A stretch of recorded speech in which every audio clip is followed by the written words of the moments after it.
And good morning, and welcome to our today's edition of Things You Might Have Heard for the day, this day, being Thursday, May 26, 2022. I am Jay Cleveland Payne. Thank you so much for joining us for the ride. Today, we have for you seven stories to get you through your early part of your morning, things that happened in the last 30 hours that have been vetted by people like you as conversational topics that should be something to bring up. Things that go a little bit deeper into the news headlines, just going below the fold and deeper into the paper. If you think about old school papers, like I have my background right there, at Things You Might Not Have Heard and the Conversation Project, we like to say we have the best conversations, the best conversationalists, and you can be a part of that by simply following us via the right channel. Starting number one, stopping on our main website. This is a conversationproject.com and finding out more about our background and our foregrounds, if you will. You also can follow us on YouTube if you're not. Search for The Conversation Project or just visit us at our website for the link directly to that. That is at thisisaconversationproject.com/YouTube. We're looking for more people to join us in the YouTube land. So thank you so much going on. As we said, yes, my boy Sean saying this is your new side piece. We like to add a little flavor to what's going on. This isn't necessarily the big top stories, although today we do kind of kick in with what's the ongoing struggles we're having coming out of Uvalde, Texas. But we like to pepper it up with things that may get missed. So hopefully these are things that you'll learn today that you did not know that you can carry on. Let's get into the news stories for this morning. And it's not the top news story that was in range, but it is something that's pretty important and it's something that's pretty interesting. We're going to talk in the next couple of weeks on and on because we do these things when these things happen about doing something. Talking specifically about the shooting in Uvalde and what could have been done or maybe what could not have been done. There are a lot of things in the situation. Who's learned more about it that we see that there's not a lot we could have done in some cases, but some things could have been slowed down, prevented, and maybe taken things out. This is a story out of Michigan from the Detroit News. Michigan Republicans block votes on gun storage background check bills after Texas shooting. I'm gonna put up the story as it comes. It's one of the Gannett paper, so it looks like USA Today Inform. And so this is what happened literally hours, a day after the shooting in Texas. Democrats in Michigan tried to force a vote on gun safety regulations to expand gun safety, specifically extended background checks and gun storage rules. And what happened, the Republicans basically blocked the votes. They would not let the vote come to a head. They would not let it be discussed. What you've heard a lot in the last 2 days or so are a lot of people frustrated, angry, saying, why can't we do something? And what's really weird is a lot of people that you expect to say, be on the blocking side are saying we must do something. At the same time, we have the same guys who are just, passing the buck and saying mental health is the issue, not the fact that the guy could go buy a gun 2 days after he turned 18 with no issue whatsoever. This is something that's going to take a while to unravel, a while to deal with, a while to process. So as we are going to have to fight some of the, and I do mean fight, some of the reactionary stuff, things like this bill here and things like the bill that's been essentially floating around in Congress for at least 2 years that they can't get a vote on, things that people should actually put out there so they should speak up and be heard exactly what they're saying, are getting blocked. Steve Kerr spoke out, and I don't want to go too long on this one. Steve Kerr spoke out the day it happened, that evening before the playoff game for the Warriors, basically saying to the 50 senators who blocked this, essentially all the Republicans, what is your problem? And that's kind of what's going on. What is your problem? What's going on? There are gun rights. There are gun safety issues. There are mental health issues. There's a lot of things wrapped up in this big issue. But what it comes down to is a very simple fact that 19 lives were lost 2 days ago. That happened. This doesn't happen as frequently as done anywhere else in the world. In fact, if you saw the article posted along the lines where it has a listing of every single shooting at a school since Columbine, and it takes you about 10 minutes to go through the entire list of 460 or so, you might understand, or maybe you don't. And that may be what the real crime is. Let's go on to some other news. Not so much real news, but other news. Yeah, it's not real news at all. So, if you've been following, and we know you've been picking in and out of it, we are your new side piece, and side piece news is what we do. The trial with Amber Heard and Johnny Depp. Amber Heard wrote a op-ed about 2-3 years ago, basically saying she was the victim of abuse, domestic abuse. She was still married to or still deep in a relationship with Johnny Depp. So they figured, oh, it must have been Johnny Depp. And Johnny Depp hasn't had a good movie role since then. This trial has been the weirdest, most craziest train wreck of all, where they've gone back and forth between Depp and Heard. Now they're actually in I guess they're not quite across examination yet. I'm confused what's going on. I just basically tune in every day, see who's talking, listen to all the crazy juice going on in this one. 2 days ago, Kate Moss testified for I think for Amber Heard, maybe for the rebuttal. I'm confused, like I said. But Kate Moss told her story about some time with Johnny Depp, denying that he pushed her down the stairs while they were together, because he has to. Because Johnny Depp is, of course, fighting the man, if you will, about being accused of being an abuser. Now, all seriousness on this issues, there are plenty of men who get trapped into some of these cases where vengeful women, I say that meaning that I'm not a big fan of Amber Heard, eventual women get the upper hand and start telling these tales. And because we tend to believe the women in the stories, because most likely it is happening that way, it happens. However, there are plenty of men out there being abused and being lied on, and plenty of men who are being trapped in things like this because they can be trapped. This is not looking good for either side, or it's looking awesome from either side based on what you're looking at. This is either the best publicity stunt ever, or another tragic tale of our times being played out by really, really rich, famous people who don't know how to get off without bothering us. Time will have to tell on this one, I guess. This one's a bit complicated, so I want you to go and check out the rundown link for this one, so you can get deep into this one. But it's, if you ever wondered what would happen if Murder, She Wrote was actually real, or if, like, the pilot for Castle turned out that, you know, the guy that used Castle's book as a recipe for a murder actually was Castle doing something. This is it. Nancy Brophy, romance novelist who wrote How to Murder Your Husband, found guilty of murder 4 years after chef spouse found dead in kitchen. From CNNnews.com on this one. This is one that, you, like I said, you've got to go deeper. You've got to go see it. This is a real life thing coming to pass, where a woman who writes romance novels and one specifically about killing a husband killed her husband. So says the jury. Convicted for murder 4 years after this thing happened. Now, if you're going to, murder a spouse, chances are you should not be in the business where murdering spouses is actually a pro, such as writing novels about murdering spouses. That's kind of like pro tip number one in these cases. However, we have to remind you sometimes, because sometimes, I guess we just, get busy. We did have coronavirus 2 years. We kind of got off track. We kind of lost some points on that stuff. So remember, if you're going to kill your spouse, don't write a book about killing your spouse before you kill your spouse. That sounds pretty solid, I think. Let's move on to this story. This is one that you're going to take with a grain of salt, but Idris Elba says Michael Jordan declined his request to play him in a biopic. TheRoot.com on this one. And this one is another one you might want to go to and go deeper into it. And so we all have the little fantasy game where we talk about who would play us in the movie version of our lives. I'm, of course, going to be played by Jay Farrow's impersonation of Denzel Washington, because I just find that hilarious. But Michael Jordan, apparently there's a lot of things going on in his life. So, and they're basically a biopic. There's a couple of them working on right now. But guess who wanted to play Michael Jordan in that pick? And that is, of course, our man from across the way, Mr. Idris Elba, who staying his. Never mind, I'm not gonna go there. But Idris is saying he offered up his talents to play Jordan.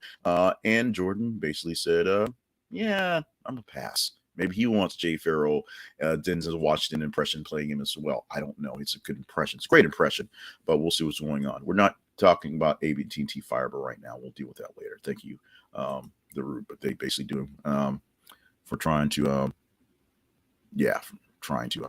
Oh, I'm looking at. I thought I clicked the screen over. I'm looking at something, and you guys aren't. Here's a picture of Idris looking all like fire, saying, "I should be Michael Jordan. I can be the greatest of all." And Jordan's like, "Nah, smoke cigar, goes off, plays golf." So there we go. That whole sort of thing got lost, but yeah. It's Thursday. It's almost Friday.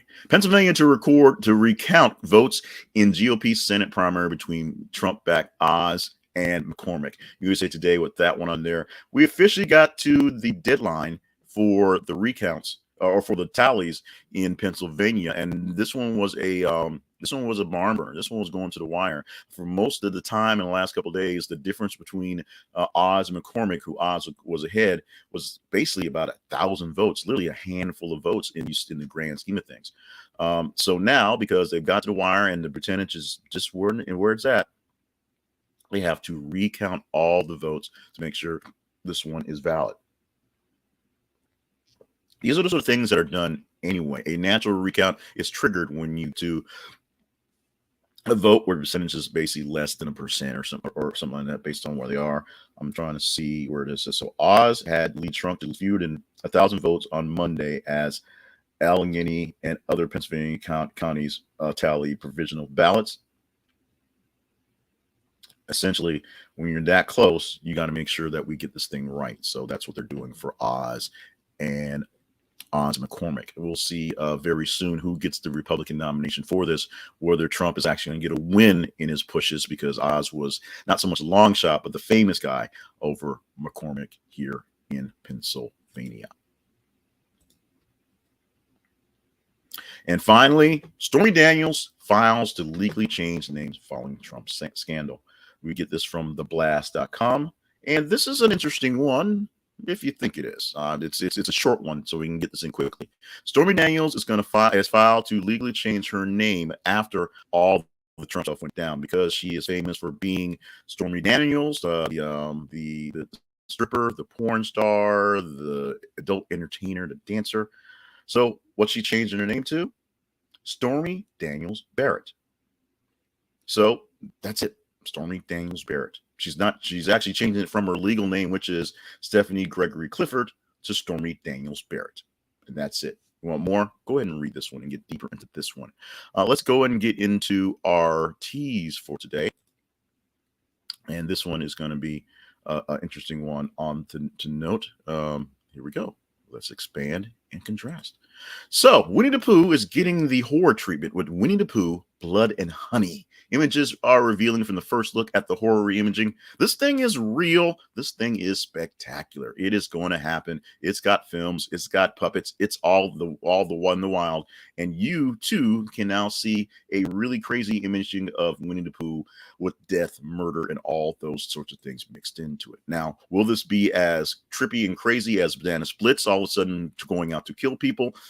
We shall see. But if this thing is happening, you can check out the first look by seeing this thing. It's going to post. It's going to be a while for this post. This one's not going to post for a few hours, I'm going to tell you, just because we're stacked up this morning. But it is so happening. If you want to talk about this story tomorrow, you just vote it up with your engagement. We'll tell you more about how to make that happen in just a bit. But first, how can you make the conversation project keep happening? It's all about cash flow that we can get if you just do what you're doing and buy from some of our sponsors, buy from the guys who are helping us out.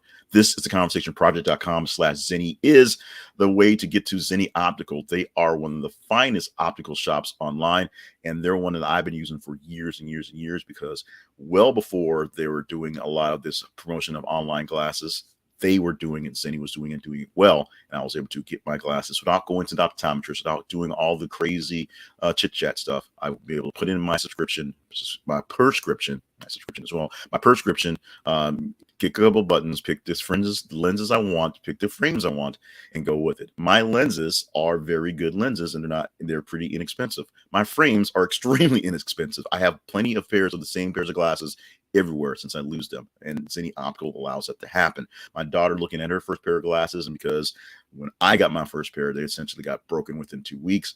We're going on the Zenny in so we can make sure they're affordable, and she saw the prettiest looking cheetah speckled glasses that she's going to get in the next couple of months. Check them out at thisistheconversationproject.com/Zinni. Great frames. And if you don't like them, you can send them back like any place else. Great lenses and everything that you're looking for at those expensive places. And the optometrist is going to charge you for just sitting down.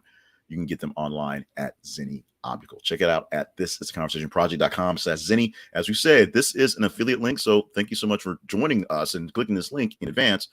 But by clicking this link, you'll have a chance to help us keep the lights on, if you will, all the lights, if you will, for the Conversation Project. Let's talk about the feeds and our main site. This is theconversationproject.com is our main website. As we say, this is where you can find out about us, what we do, how we do it, where it's coming from, our background, all the sort of the fits and starts that were done through this project, and what we're presenting now and what we're looking to do in the future. To vote up the stories, to be engaged with what's happening out there, just follow us on Facebook and Twitter. Facebook, we are facebook.com/thisistheconversationproject and twitter.com th_conversation. We post news stories every 50 minutes or so. So check it out there. As you check out your Facebook and your Twitter feed, just see what we got going on. See if there's a story out there that you did not expect to really get into, and get into it. Read it, like it, love it, hate it, share it, chat it up with me, if you will. The more engagement the story gets, the higher score it gets in engagement. 5 a.m. every single weekday morning, we cut off the tube, if you will, cut off the feeds, and we take that 24 plus 5-6 hours, about 30 hours worth of time, and we rate the stories based on engagement. We take top 15 stories on Tuesday through Thursday, and we pick 5 to 7 stories that make a good narrative of things you might not have heard. You probably did not know that Stormy Daniels was changing her name. You probably didn't really care, but now you have that bar tip to throw out to somebody just in case it pops up. There you go. You're welcome. Want to help us out with that? You can just go to our YouTube page and subscribe there, and make sure you hit notifications so that when this thing goes off at about 5:50 every single weekday morning, you get the notification. This is theconversationproject.com/YouTube. We'll take you there and take you there. And then once you get there, subscribe. We need more subscribers. We don't have enough to change our name to a custom name yet, so we need to get there. I'm not even worrying about monetization. I just want to change the name to the Conversation Project so we can get a great name on our YouTube channel. That is all. That is it. That is all. A couple things that is not all or it or all are today things, including birthdays on today. We're going with Stevie Nicks, kicking things off. Stevie Nicks at 74 years old today, and Philip Michael Thomas. Ricardo Tubbs, 73 years old today. Also, shout out to Lenny Kravitz, one half of the bromance that is Kravitz and Momoa. And yeah, there's, her too. 58 years old today for Lenny Kravitz. Today is Redhead Day. We're shouting out to one of my favorite best friends and my favorite redhead out there to just pot out there. There wasn't a lot of great things to pick for, but my friend's a great friend. She's a redhead. We're going with Redhead Day. So happy birthday to you. Or not happy Redhead Day.